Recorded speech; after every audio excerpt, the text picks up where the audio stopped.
अस्सलाम वालेकुम नाज़रीन, मैं आपका host Mohammad Ali Bhat advocate high court आपकी खिदमत में हाजिर हूँ एक नए टॉपिक एक नए वीलॉग के साथ। नाज़रीन, आज का जो हमारा टॉपिक है वो मियां मोहम्मद नवाज शरीफ के बारे में है कि उन्होंने अपनी अपीलों की बहाली के लिए इस्लामाबाद हाई कोर्ट में जो दरख्वास्त दी है उसकी समाअत में क्या हुआ, कैसे हुआ और कैसे उनकी जो अपीलें हैं वो बहाल हुई।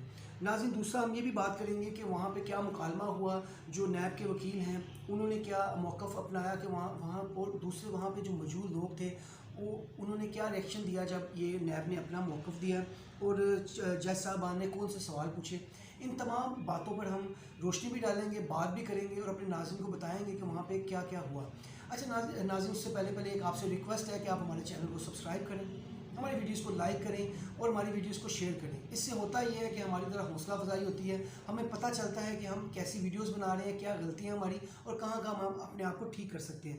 नाज़रीन, वीडियो को बनाने का मकसद सिर्फ आपको इन्फॉर्मेशन देना है, कानून के बारे में, सियासत के बारे में, इसके अलावा कुछ नहीं है। अगर किसी को कोई बात बुरी लगे तो हम उससे पहले ही माजरत करते हैं। हमारा किसी पॉलिटिकल पार्टी से कोई ताल्लुक नहीं है, हमें सिर्फ कानून की बात करनी है और वहाँ पे जो कानून के हवाले से जो बातें होती हैं, सियासत में जो कानूनी पहलू होते हैं उन पर रोशनी डालते हैं। नाज़रीन, बहुत बहुत शुक्रिया आपका, हमारी वीडियोस देखते हैं, हमें कमेंट्स किया करें ताकि हम अपनी वीडियोस को और बेहतर बना सकें। अपने टॉपिक की तरफ चलते हैं। मियां मोहम्मद नवाज शरीफ साहब ने अपनी जो अपीलें हैं उसकी बहाली के लिए इस्लामाबाद हाई कोर्ट में जो दरख्वास्त दी है उसकी समाअत हुई। उसकी समाअत दो रुकनी बेंच ने की, एक ऑनरेबल जस्टिस आमिर फ़ारूक साहब ने की और दूसरे ऑनरेबल जस्टिस मियां गुल हसन साहब ने। ये दो रुकनी बेंच था जिन्होंने इसकी समाअत को सुना।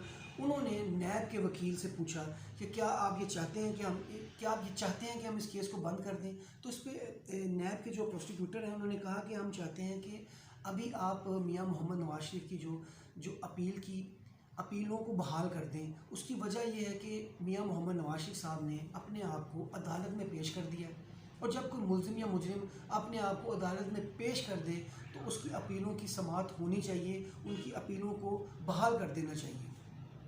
इसके जवाब में ऑनरेबल जस्टिस साहबान ने सवाल पूछा कि क्या आप ये बताएं क्या हम इस रेफरेंस को क्या आप चाहते हैं कि आप इस रेफरेंस को वापस ले लें। उन्होंने कहा तो नैब के जो वकील हैं उन्होंने कहा कि ये नहीं हो सकता कि हम इस रेफरेंस को वापस ले लें क्योंकि इस रेफरेंस के ऊपर मियां मोहम्मद नवाज शरीफ को सज़ा हो चुकी है। लिहाजा जब किसी रेफरेंस के ऊपर फ़ैसला हो जाए तो उस रेफरेंस को वापस नहीं लिया जाए। नाज़रीन, ये होता है कि जब हाई कोर्ट में दायर किया जाता है ना तो उस वक्त ये देखा जाता है कि अगर उसके ऊपर फ़ैसला हो गया है तो फिर रेफरेंस वापस नहीं लिया जा सकता। हाँ, रेफरेंस तब वापस लिया जा सकता है जब तक आपने उसके ऊपर फ़ैसला ना हुआ हो, तो तब आप उसको वापस ले सकते हैं। लिहाजा उसने मौक़िफ़ इन्होंने लिया कि जी हम इस रेफरेंस को वापस नहीं ले सकते क्योंकि इसके ऊपर फ़ैसला हो गया है और इसमें मियां मोहम्मद नवाज शरीफ साहब को एक केस में 7 साल और दूसरे केस में 10 साल सज़ा हो चुकी है। लिहाजा हम इस रेफरेंस को वापस नहीं ले सकते। इस पर ऑनरेबल जस्टिस साहबान ने कहा ठीक है, हम इस पर अपने फ़ैसला सुनाते हैं। अभी जो लंबा फ़ैसला है, लॉन्ग फ़ैसला है, उसको बाद में अनाउंस किया जाएगा। वक्ती तौर पे हम जो शॉर्ट सेंटेंस होते हैं, शॉर्ट फ़ैसला होता है, उसको हम अभी सुनाते हैं। नाज़रीन, जब ये कहा गया वहाँ पर अदालत में तो जितने भी नून लीग के रहनुमा थे वो सब एक दूसरे को देखने लग गए और आंखों से इशारों से बातें करने लगे कि ये जो सा है कुछ मामला गड़बड़ है। लेकिन मैं आपको बताता चलूँ, वहाँ पे मौजूद एक शख्स जिनका नाम मियां मोहम्मद नवाज शरीफ था, उनके माथे पर कोई शिकन, कोई परेशानी, कोई उनको चेहरे से नहीं लग रहा। अगर लोग जो मौजूद थे वो बताते हैं कि उनके चेहरे पे किसी किस्म की कोई परेशानी नहीं थी क्योंकि उनको पता था कि मुझे यहाँ से रिलीफ मिल जाएगा।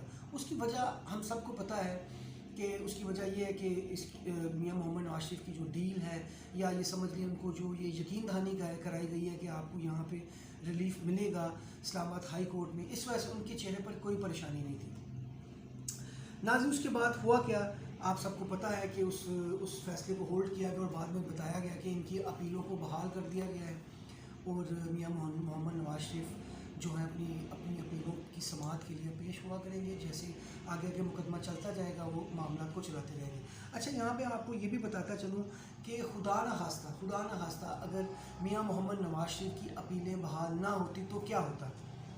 देखें, होना यही था कि उनकी अगर अपीलें बहाल ना होती तो फिर नैब ने कहना था जी आप हमारे मुजरिम को हमारे हवाले करें, हम इनको जेल में लेके जाएंगे और वहाँ पे जाहिर है अगर अपील बहाल नहीं होगी तो वो मुजरिम उनको जेल में लेके चले जाते और जो मुस्लिम लीग के रहनुमा हैं या वकला हजरात हैं मुस्लिम लीग नून के उन्होंने भागना था सुप्रीम कोर्ट की तरफ और वहाँ से रिलीफ मांगने की कोशिश करनी थी कि हमारे जो मौक्कल है उसको जेल भेज दिया गया है, लिहाजा उनको वहाँ से ज़मानत दी जाए ताकि वो अपने मुकदमात को, अपनी अपील को फेस कर सके। और लेकिन नाज़रीन आपको ये भी बताता चलूँ इस मामले को अगर वो सुप्रीम कोर्ट की तरफ जाते तो फिर उनको कम से कम 20 से 25 दिन या 15 से 20 दिन लग जाने थे इस सारे मामला को हैंडल करने में। तब तक मियां मोहम्मद नवाज शरीफ को जेल में रहना पड़ना था। और जेल में वो किसके साथ रहते? अडयाला जेल में। नाज़रीन वो जानते हैं कि वहाँ पे इमरान खान साहब जो 92 वर्ल्ड कप के फातेह हैं, जो सलमान के अब्बा जान हैं, PTI चेयरमैन तरीक इंसाफ, जो इमरान खान वहाँ पे जेल में मौजूद थे।